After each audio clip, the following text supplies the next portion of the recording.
نحمدہ و نصلی علی رسولہ الکریم۔ آج ہم حدیث ریسرچ سینٹر کے پلیٹ فارم سے حدیث ثقلین کو بیان کریں گے، لیکن اس سے پہلے چند ضروری باتیں بیان کر دیتا ہوں کہ پہلی بات یاد رکھیں کہ اہل سنت کے نزدیک حدیث ثقلین دو حدیث ہیں۔ پہلی حدیث وہ ہے کہ جس میں نبی کریم علیہ الصلوۃ والسلام نے فرمایا کہ میں تمہیں دو باری چیزیں چھوڑ کر جا رہا ہوں، ایک کتاب اللہ اور دوسری میری سنت۔ یہ بھی حدیث درست ہے۔ دوسری حدیث میں فرمایا کہ میں تمہیں دو باری چیزیں چھوڑ کر جا رہا ہوں، ایک قرآن پاک یعنی کتاب اللہ اور دوسری میری اہل بیت۔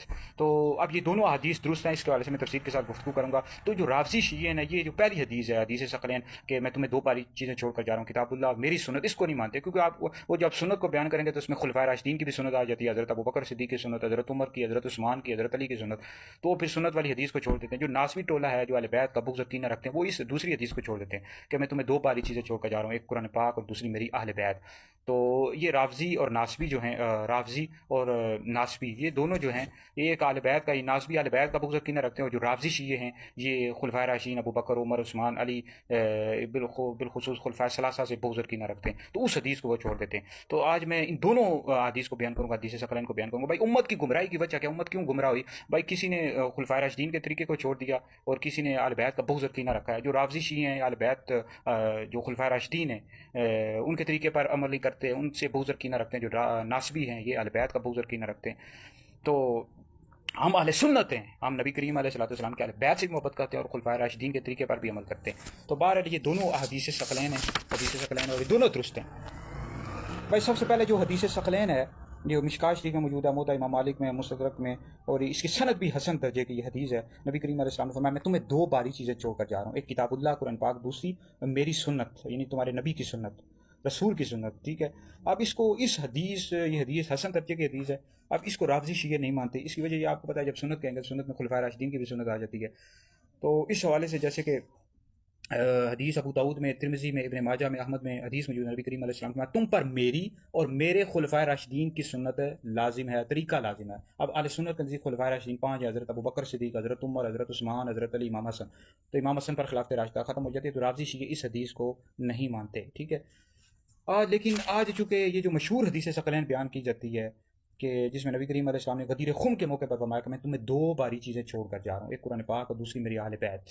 اہل بیت میں اہل سنت کے نزدیک نبی کریم علیہ السلام کی پاک بیویاں بھی شامل ہیں، لیکن جو حدیث قصہ میں اہل بیت داخل ہیں، حضور علیہ الصلوۃ والسلام کی آل اولاد، جس میں مولا علی، حضرت فاطمہ، امام حسن، امام حسین، ان کے میں فضائل اور مناقب آج بیان کروں گا۔ اور باقی چونکہ حضور علیہ الصلوۃ والسلام کی یہ جو اہل بیت ہیں، یعنی جو سادات ہیں، سید حضرات ہیں، حضرت بی بی فاطمہ زہرا رضی اللہ تعالیٰ عنہ کی جو اولاد ہے، یہ تو قیامت تک باقی ہے، تو ان سے محبت کرنا، عقیدت رکھنا یہ ضروری ہے، فرض ہے۔ حضور علیہ الصلوۃ والسلام کی جو اہل بیت ہے، ان سے محبت اور عقیدت رکھنا فرض ہے، لازم ہے۔ تو یاد رکھیں نبی کریم علیہ الصلوۃ والسلام کی کسی بھی زوجہ کی، بیوی کی توہین کرنے والا شخص دوزخی ہے، رافضی اور اہل سنت و جماعت سے خارج ہے۔ ام المؤمنین حضرت عائشہ صدیقہ رضی اللہ تعالیٰ عنہ نبی کریم علیہ السلام کی زوجہ ہیں، حضور علیہ الصلوۃ والسلام کی اہل بیت میں سے ہیں، تو ان کی توہین کرنے والا دوزخی ہے اور اہل سنت و جماعت سے خارج ہے۔ تو حضور علیہ الصلوۃ والسلام کی یہ جو اہل بیت ہے، جس میں حضور علیہ السلام کے گھر والے ہیں، مولا علی، حضرت فاطمہ، امام حسن، امام حسین ہیں، تو یہ جو حدیث ہے میں تمہیں دو باری چیزیں چھوڑ کر جا رہا ہوں، کتاب اللہ اور میری اہل بیت، مسند احمد بن حنبل میں موجود ہے، طبرانی میں یہ حدیث موجود ہے، اسی طرح جی مسلم شریف میں حدیث موجود ہے۔ تو یہ حدیث بالکل درست ہے جی۔ اور باقی یعنی اہل بیت سے محبت رکھنا، عقیدت رکھنا، ان کا احترام کرنا، اس حوالے سے تمام ہمارے اکابرین اہل سنت نے اس حوالے سے یہ لکھا ہے۔ تو یہ جو اہل بیت ہے، ان کی جو عظمت کے حوالے سے، ان کی شان کے حوالے سے، اور ان کے بے شمار فضائل ہیں، اس حوالے سے شعب الایمان میں حدیث موجود ہے، نبی کریم علیہ السلام نے فرمایا جو میری اہل بیت کا حق نہ پہچانے، یا تو وہ منافق ہے، یا حرامی ہے، یا حیضی بچہ ہے۔ یہ شعب الایمان میں حدیث موجود ہے، مسند الفردوس میں حدیث موجود ہے۔ اسی طرح نبی کریم علیہ الصلوۃ والسلام نے فرمایا، مستدرک میں حدیث موجود ہے، ابن حبان میں سیر اعلام النبلاء میں حضرت سیدنا ابو سعید خدری سے روایت ہے، نبی کریم علیہ السلام نے فرمایا والذی نفسی بیدہ لا یبغضون اہل البیت رجل الا ادخلہ اللہ النار، کہ جو ہماری اہل بیت سے بغض کینہ رکھتا ہے، اللہ تعالیٰ اس بندے کو دوزخ میں داخل کرے گا۔ تو اہل بیت کے بے شمار حقوق ہیں، ان سے محبت کی جائے، ان سے عقیدت رکھی جائے، اپنی اولاد کو نبی کریم علیہ السلام کی اہل بیت کی محبت کے بارے میں بتائیں، ان سے عقیدت کے حوالے سے بتایا کریں، اپنے بچوں کو، اپنی آل اولاد کو۔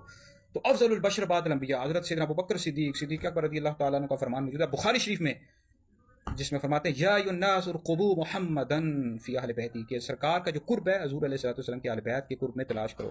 اسی طرح حضرت سیدنا عمر فاروق اعظم رضی اللہ تعالیٰ عنہ کے تو بے شمار واقعات ہیں جس میں اہل بیت سے محبت اور عقیدت کے واقعات موجود ہیں، حضرت سیدنا عثمان غنی کے موجود ہیں۔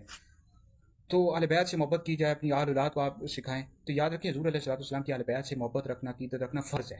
مولا علی، حضرت فاطمہ، امام حسن، امام حسین، ان کی جو آگے اولاد ہے سید حضرات، تو جو شخص بھی حضور علیہ السلام کی بیعت کا بغض یقینہ رکھتا ہے ایسا بندہ دوست کی ہے اور اہل سنت و جماعت سے خارج ہے. تو یاد رکھیں ہم سید حضرات کی عزت کرتے ہیں، احترام کرتے ہیں، ان سے محبت رکھتے ہیں اہل سنت.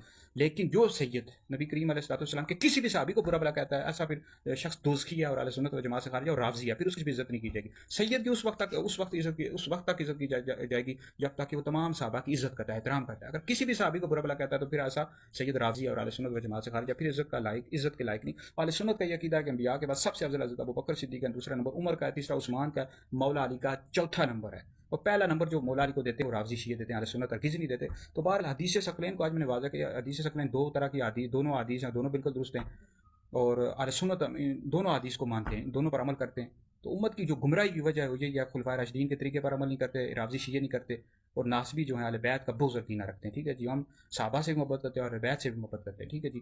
تو باقی کوئی بھی سوال ہو آپ نیچے کمنٹس میں کر سکتے ہیں، انشاءاللہ اس کا تفصیل کے ساتھ ہم جواب دے دیں گے.